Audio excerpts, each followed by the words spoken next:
is this the way we have to accept and sit down and say goodbye, or stand up, say no to this and accept the challenge? That is the choice we have to make, and there's no other option except accepting the challenge and moving forward with unity of thought and action, and work tirelessly and show to the world and to this nation that yes, we can reverse this cycle. But this will not happen. یہ ہوگا نہیں بغیر محنت کے اور بغیر vision کے اور شبانہ روز کاوشوں اور قربانیوں سے. یہ قربانیوں سے بھرا پڑا سفر ہے. اس کے لیے ہمیں تیار ہونا ہوگا.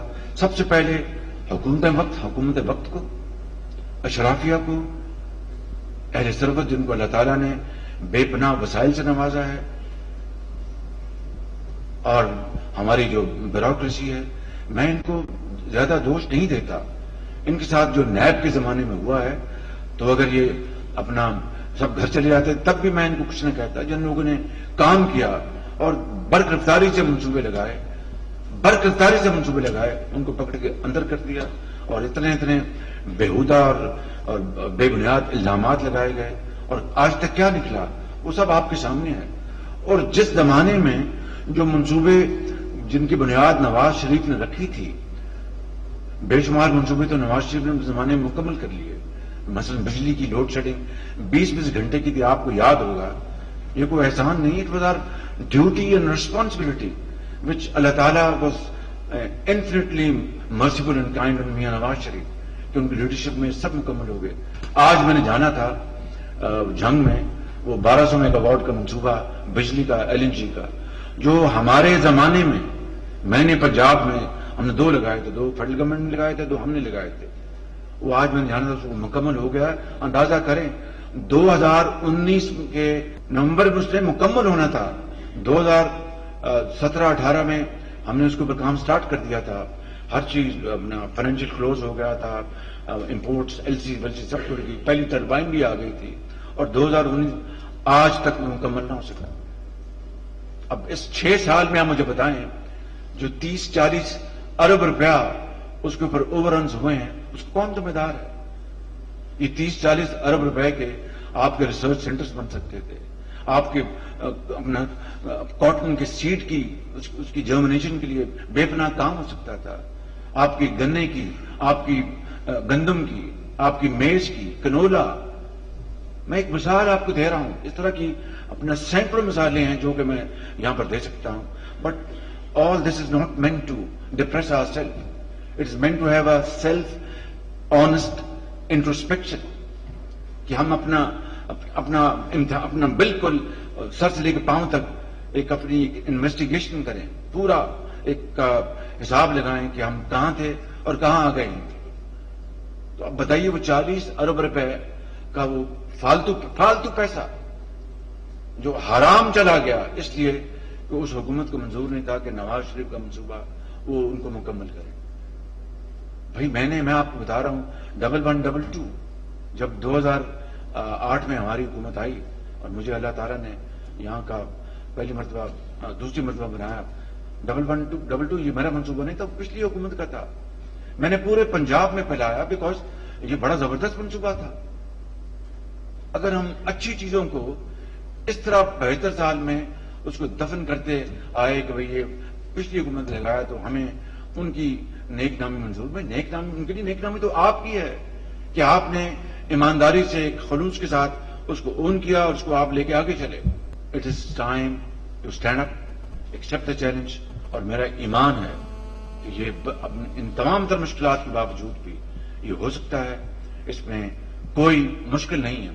It is difficult but not impossible.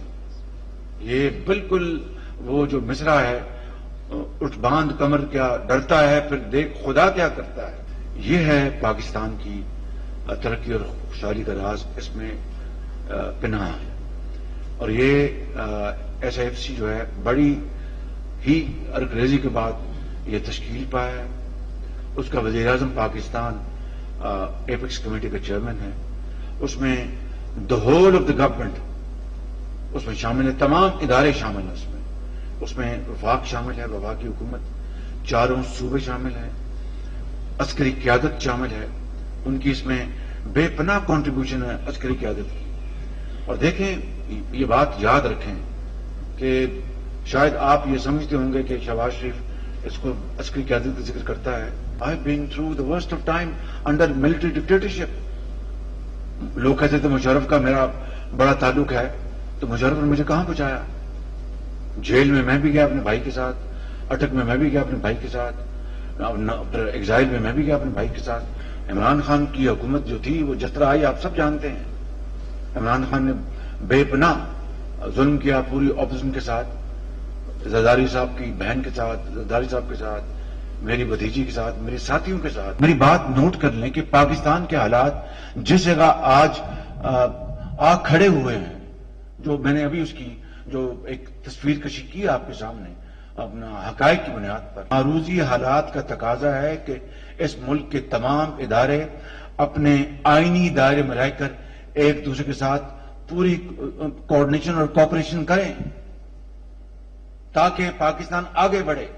اس ملک کو اگر چلانا ہے تو پیار محبت سے سیاستدان, بیوروکریٹس, عدلیہ اور یہ ادارے مل کر ایک قوم کی جو ایک منزل ہے اس کو جو طے ہوئی ہے اس کو لے کر چلیں تاکہ غربت اور بے روزگاری, یہ کسی نے نہیں دیکھنا کہ بجلی کی اگر 20 گھنٹے کی اگر ختم ہوئی تھی لوڈ شیڈنگ, اس کو نواز شریف کو کریڈٹ جاتا ہے, مگر فائدہ کس کو ہوا؟ پاکستان کے 22 کروڑ عوام کو, انڈسٹری کو, زراعت کو جو پیلی ہوئی تھی. اگر ہم نے بگر پکچر کو سامنے رکھنا ہے تو پھر جو چھوٹی جو ہماری جو اپنی جو ذات کی ایگوز ہیں ان کو ختم کرنا ہوگا. زراعت کو ریوائیو کرنا سب سے زیادہ آسان چیلنج ہے. اگر ان پٹ صحیح ملیں اور صحیح کار کی اس کا ہینڈ ہولڈنگ ہو, اس کو جو پیسٹ وارننگ جو ہے وہ اس کو صحیح ٹائم پر وارن کیا جائے, اس کو دوائیاں بتائیے. اگر جعلی ادویات ہوں گی, آپ جتنی اچھی کھاد ڈال لیں, جتنی اچھی آپ ان پٹس ڈال لیں, بیڑا غرق ہو جائے گا کہ ادویات جعلی ہیں. تو معاف کیجئے, ادویات جعلی جو ہے وہ کوئی اور تو نہیں منگواتا, وہ کاروباری آدمی منگواتا ہے نا. وہ تو آپ کو تو کالی بھیڑوں کا آپ کو احتساب کرنا چاہیے. جہاں پر آپ کا جو فائق حق ہے حکومت کے اوپر, آپ مشورے دیں, تنقید کریں, اپنا رائٹ منوائیں, وہاں پر آپ کو اپنے صفوں میں سے کالی بھیڑوں کا مکمل طور پر ان کا آپ سوشل بائیک آؤٹ کرنا چاہیے. چند مثالیں میں نے دی ہیں, یہ معاشرے میں اس طرح کی کئی مثالیں ہیں.